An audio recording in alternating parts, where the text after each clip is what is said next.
대통령 정무수석까지 나서서 이렇게 전당대회에 나온 유력 후보를 찍어내리는 상황. 이게 과연 정상인가? 이게 공정한 전당대회인가? 이게 상식에 맞는 일인가?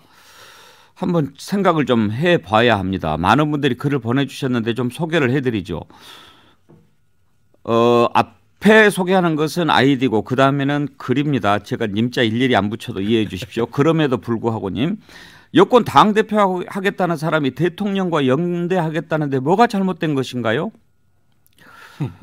VV님 0.73% 이긴 대통령인데 솔직히 안철수와 단일화 덕분에 지금 대통령 된 거 맞잖아요. 너무합니다. 이은주님 나경원 다음에 안철수라는 건 이미 다 알고 있었잖아요. 국민들이 훌륭한 분석가 다 됐습니다. 정희김님 정치가 나날이 새롭습니다. 어쩜 이리도 예측 불가한지 핸폰을 놓을 수가 없어요. 이영희님 안철수 특기 살려 이런저런 비평 받지 말고 김기현하고 합치면 역시 특기 잘 살렸다고 박수치지 않을까요? 약간 비꼬는 것 같습니다. 이드님 간신배는 드글드글 민심은 부글부글. 이석영님 간신의 힘으로 당명 바꾸는 게 딱이다. 볼프강님 안철수가 철수하기 전에 현직 대통령이 탈당하는 사태가 먼저 일어날 듯. 허보연님 안철수 후보도 누구처럼 내일 기자회견에서 철수하나요? 또 다른 이은주님 쓰고 버리고 우째 이런 일이. 야 정말 맞들림 왕이다 이거지. 살살이꽃님 공정은 폭탄 맞고 상식은 피난 같습니다. 김보영님 국민의힘 진짜 앵간히 합시다 앵간히. 글쎄요 우리 제작진이 이런 글들만 골랐겠습니까? 지금 보면은 그런 글들이 엄청 많이 올라오는데 정공기 교수께서 네. 아시다시피 공정과 상식은 윤석열 대통령의 기치 아니었습니까? 네. 이거 지금 어디에서 우리가 공정과 상식을 찾을 수 있습니까? 예. 이제 윤석열 대통령이 오늘 언론에서 이제 매를 많이 맞고 있는데 저는 좀 변명을 좀 좀 해주세요. 네. 안철수 예.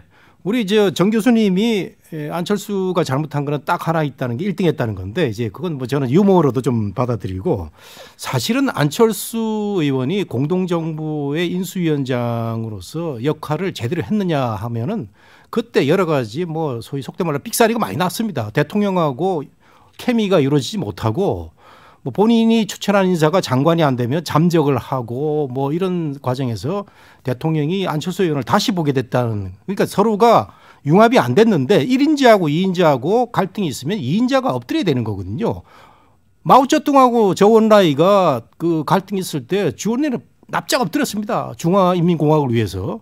그런 점에서는 안철수의 역할이 좀 부족했고 이번에 대통령실에서 강하게 이렇게 뭐 공동 해방꾼이고 국정 해방꾼이고 적이고 하는 얘기가 나온 게 한 그 방송에 나와가지고 너무 센 얘기를 했습니다. 그러니까 윤핵관 정도면 괜찮은데 윤핵관 지휘자가 장제원이다 이렇게 얘기를 해버린 거거든요. 그거는 저는 그 당대표 후보로서는 너무 지나친 얘기고 특정인을 얘기를 한 거기 때문에 그럼 대통령이 이런 얘기를 듣다 보면은 윤핵관 지휘자는 난데 이게 무슨 소리예요?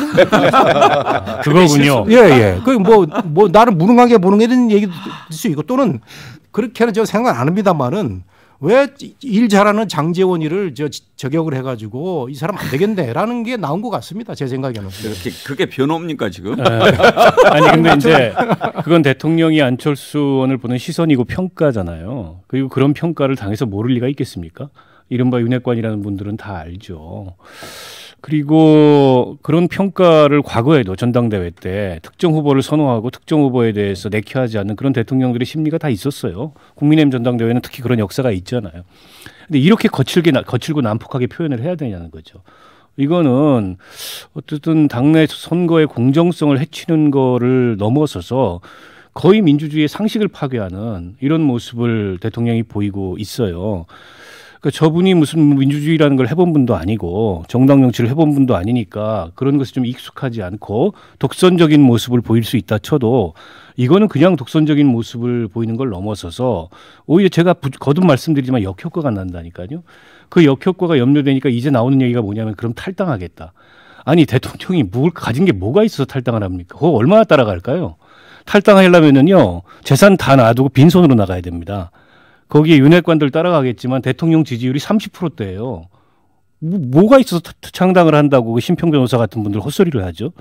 저는 좀 너무 이해가 안 됩니다. 우리 시청자들께서 아주 궁금해하실 것 같으니까 그걸 한번 네 분 전망을 들어보고 싶습니다. 첫째, 그러면 안철수 의원은 완주할 것인가? 둘째, 과연 안철수 후보가 대표가 되면 윤석열 대통령 탈당할 것인가? 한번 네 분 전문가니까 분석을 한번 해주십시오. 정기남 교수, 안철수 후보 완주할까요? 글쎄 굉장히 어려운 질문이고 왜냐하면 안철수 의원의 그간의 캐릭터를 전 국민이 알고 있잖아요. 첫 번째 캐릭터 중에 하나는 뭐냐면 안철수 후보는 그 어떤 정치 지도자하고도 케미를 이루는 사람은 아닙니다. 그러니까 어찌 보면 독고다이. 예. 그렇기 때문에 저는 이번 과정에서도 결코 주저앉지 않을 가능성이 커 보입니다. 물론 중도에 그동안 또 안철수 후보가 가지고 있는 이미지가 뭡니까? 또 중도 철수의 이미지가 있잖아요. 그동안 또 그럼에도 불구하고 중도 철수를 숱하게 해왔기 때문에 이번에도 결국은 철수하지 않겠냐 보는데 저는 그러려면 최소한 정치적 근거가 좀 보여야 되거든요. 이를테면 제3지대라든지 이런 흐름이 보여야 되는데 저는 자력으로 안철수 후보가 탈당을 감행하기는 소위 정치적 미래를 윤석열 정권과 각을 세우면서 예. 하기에는 좀 어렵기 때문에 저는 철수도 쉽지 않은 상황이다. 그러면 이번에는 안철수다. 저는 철수하지 않고 결국은 고할 가능성이 좀 커 보입니다. 예, 그러니까 안철수다. 네, 안철수. 예. 철수를 안 할 가능성이 커 보입니다. 예. 윤경호 의원은 이번에 철수다, 안철수다. 철수다. 또 철수다. 또 철수다. 예.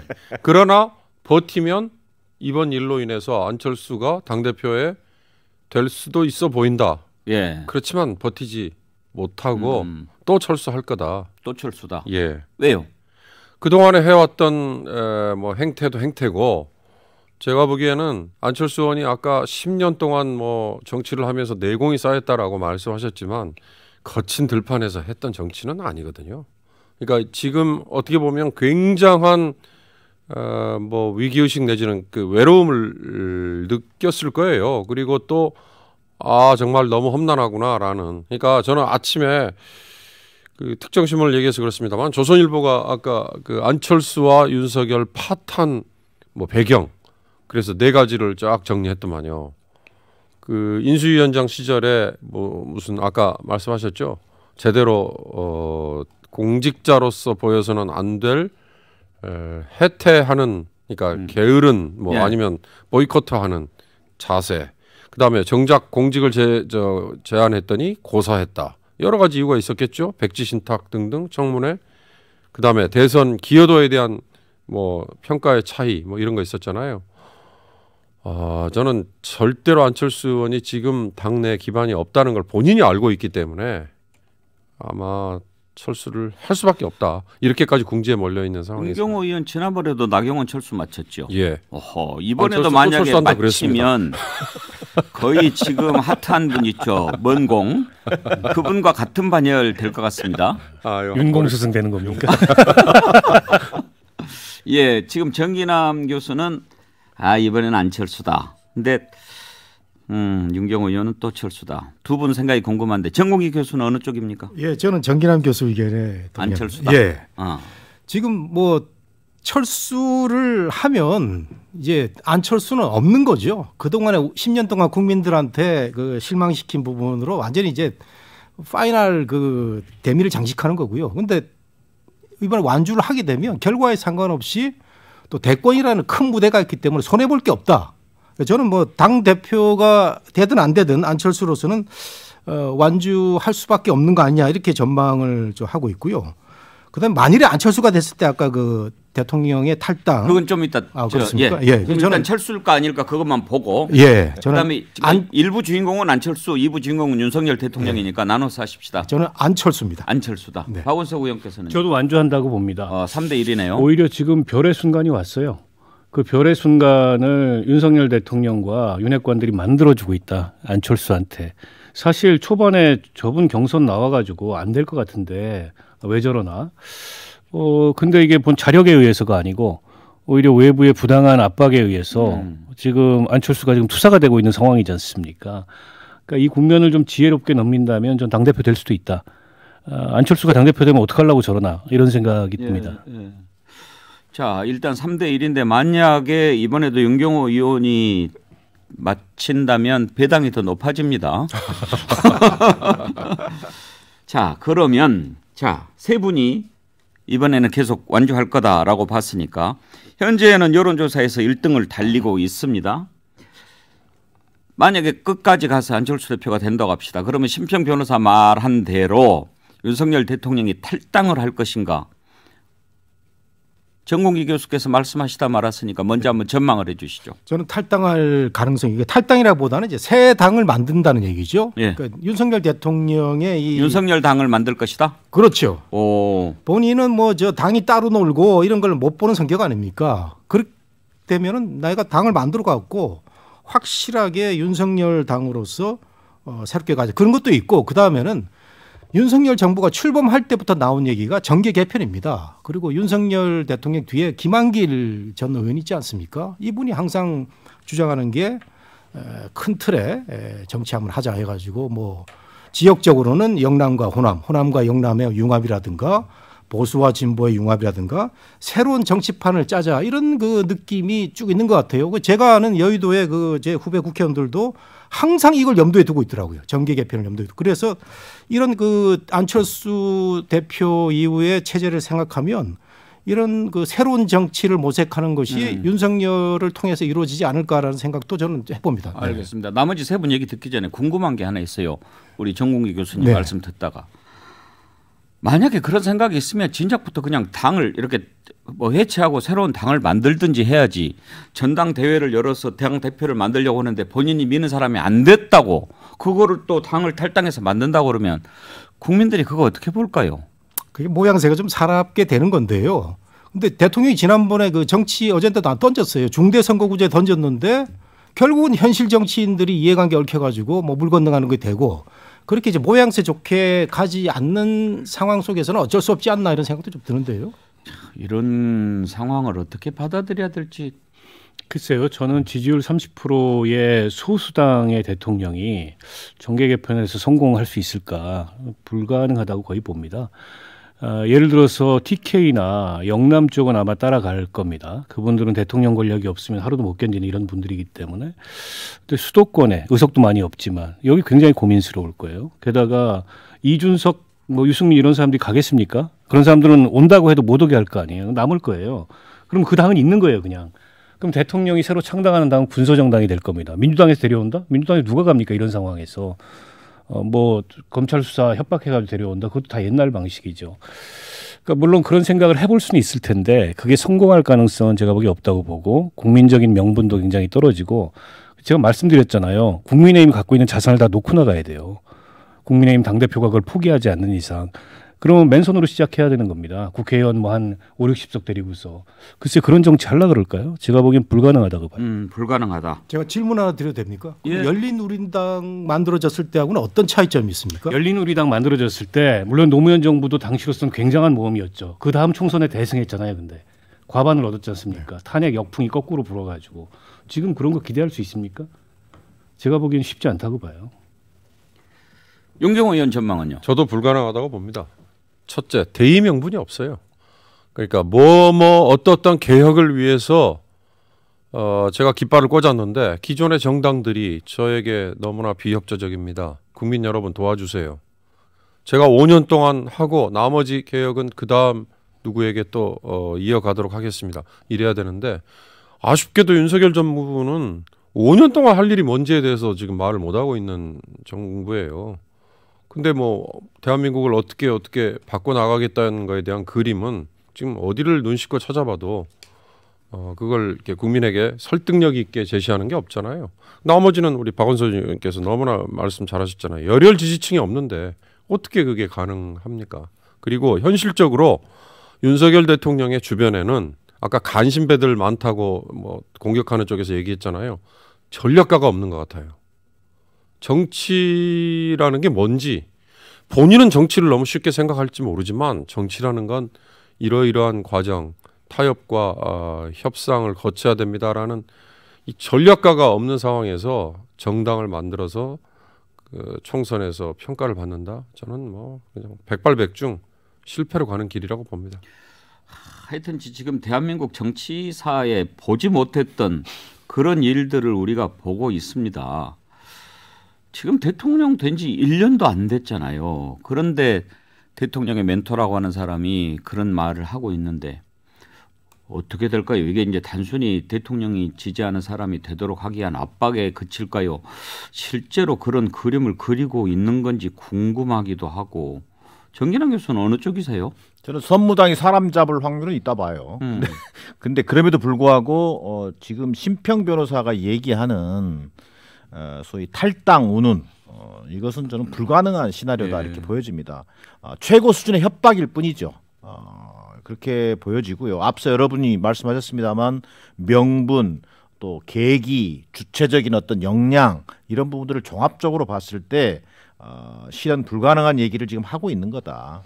저는 결국은 총선 과정을 통해서 남아 있는 것은 다수의석을 윤석열 대통령을 앞세워서 다수의석을 차지하겠다라고 하는 지금 그런 계획인데 그 계획은 물거품이 될 가능성이 크다. 지금 현재의 집권 여당의 모습을 일신하지 않으면 민심에 아마 역풍을 초래하게 될 것으로 보여집니다. 이번에도 3대 1이 나왔습니다. 근데 이제 좀 다릅니다. 지난번 앞부분에 안철수 후보 완주할까에도 3대 1이었는데 그때는 윤경호 의원이 이번에 또 철수할 것이다 이렇게 보셨고 세 분은 그렇지 않을 것이다라고 보셨는데 그러면 윤석열 대통령 탈당할까 하는 것은 정공기 교수께서만 그럴 수도 있다라고 보고 나머지 세 분은 아니라고 보셨는데 정공기 교수가 유일하게 그렇게 예측을 하셨으니까 그런 생각도 듭니다. 심평 변호사가 멘토인지 아닌지는 모르겠습니다만 대통령하고 일단 좀 가까울 수 있잖아요. 네. 그러면 평소에 그런 얘기를 좀 서로 주고받았을 가능성도 있어 보이지 않습니까? 그렇습니다. 그 심평 변호사가 언제부턴가 뭐 대통령이 멘토라고 그러면서 나와서 이렇게 얘기를 하는데 이 얘기도 심평 변호사 본인의 생각보다는 뭐 주위에서 많이 들었을 것 같아요. 제가 듣기로는 김한길 의원의 그 비중이 매우 크다 대통령한테는 네. 그런 얘기를 듣고 있는데 김한길 의원이 뭐 대표까지 지낸 사람이고 큰 정치의 그림을 뭐 그린다라는 그 얘기가 있다면 이런 생각도 이제 저는 충분히 있을 수 있다라고 생각되는데 그 아까도 말씀드렸다시피 열린우리당의 그 기억이 있거든요. 노무현 대통령이 과감하게 그 당을 만들어 가지고 뭐 성공을 했다 나중에 또 실패한 거 아닙니까? 뭐 그런 기억도 있기 때문에 그럴 수도 있다라는 생각을 좀 해보는데요.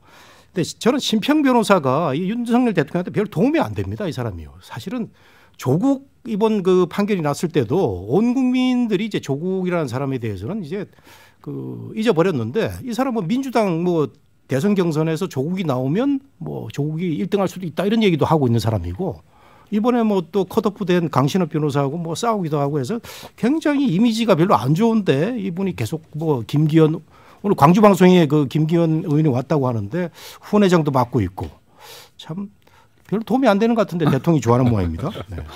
도움이 되니까 뭐 자꾸 보고 그러겠죠. 만약에 본다 그러면. 근데 대통령실이 침묵하잖아요. 저기에 대해서.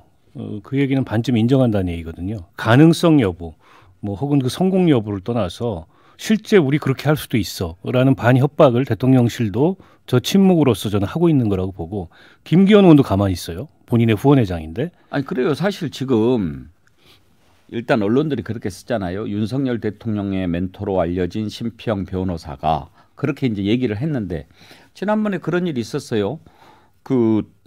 뭐였을 때 그렇게 했는데 대통령이 즉각 그 입장을 밝힌 적이 있죠.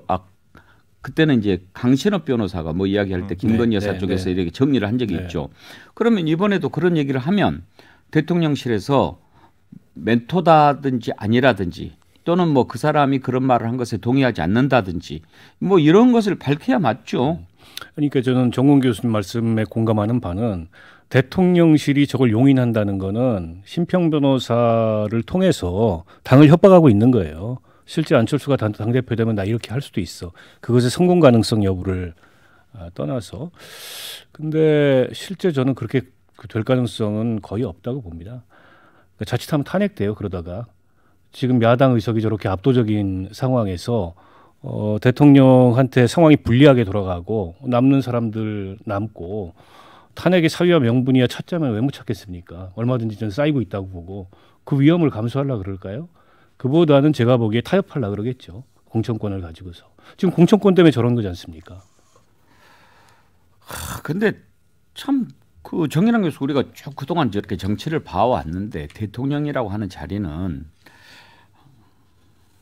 좀 한 발 좀 뒤로 물러나고 뭐 할 때도 좀 말을 아끼고 항상 그래 왔는데 이번에는 사뭇 달라요. 그러니까 항상 뭐 이런 일이 있을 때마다 대통령을 자꾸 끌어들이지 마세요. 대통령은 중립입니다. 이렇게 하는 것만 봐왔는데 우리가 생각을 바꿔야 될까요? 아마 윤석열 대통령제 하에서는 바꿔야 될 것 같습니다. 윤석열 대통령은 대통령직 자체에 대한 엄중함이 전혀 없어요. 그리고 대단히 무능과 독선에 빠져 있는 사람인 것 같아요. 그런 속에서 대통령과 대통령실의 어떤 그 생각의 변화, 이건 기대하기 좀 어려운 거 아닌가. 저는 대통령이든 대통령실이든 어떤 문제가 발생했을 때, 특히 이번 같은 경우도 관계자 발언이 그전에는 관계자 발언이 많이 흘러나왔어요. 그럼에도 불구하고 대통령의 발언이 직접 언급된 것은 처음이에요. 그렇죠. 예. 그다음에 또 대통령이 또 어떤 발언이 보도가 됐어요. 대통령의 언급인 것처럼. 근데 대통령이 또 발언 보도를 부인하지도 않아요. 그다음에 탈당 운운하는데 아니 대통령이 특정인이 당대표가 되면 대통령이 탈당할 거다라는 얘기가 나오는데 대통령실에서 이런 데 대해서도 사실이 아니라고 입장도 밝혀주지 않아요. 이것은 기본적으로 너무 이 대통령직 자체에 대한 엄중함도 없을 뿐만 아니라 이건 내 멋대로 대통령인 거예요. 윤경호 의원, 지금 이제 이런 상황까지 와버렸는데 아무리 당원들의 잔치라고 하지만 국민들이 지켜보고 있는 여당 전당대회 아닙니까? 그리고 오늘 모델을 보니까 대통령이 이렇게 뭐 당무 개입하는 것에 대해서 이런저런 얘기가 나오고 뭐 위법이다 이런 얘기까지 나오니까 또 그런 얘기를 한 적이 있어요. 누가 했더라고요. 대통령이 이렇게 개입하지 말라고 하는 것은 대선이나 총선이나 이런 거지 국민의힘 당내 경선 거기에는 해당되지 않는다. 또 그런 해석을 하는 사람도 있습니다. 그러니까 사실 갖다 뭐 코에 걸면 코걸이, 귀에 걸면 귀걸이, 내로남불 뭐 이런 거 다 갖다 붙일 수 있죠. 제가 보기에는 우리나라가 명백하게 정당 정치 제도를 채택하고 있으면서 대통령이 또 특정 정당 소속이면서 우리는 눈 가리고 아웅하고 있는 게 대표적으로 저는 공직선거법상의 규정이다. 평소에 저는 그렇게 생각해요. 대통령이 거기에 개입하면 안 된다.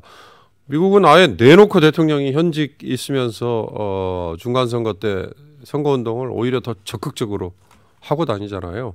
그게 이중구조를 오히려 더 막는 거다. 하물며 본인이 속해 있는 정당에 직접 뭐 개입하는 거 전 뭐 문제 없다고 봅니다. 그러나 문제는 이렇게 특정인을 밀어주는 형식의 조치를 이렇게 유치할 정도로 하는 거, 이게 문제라는 거죠.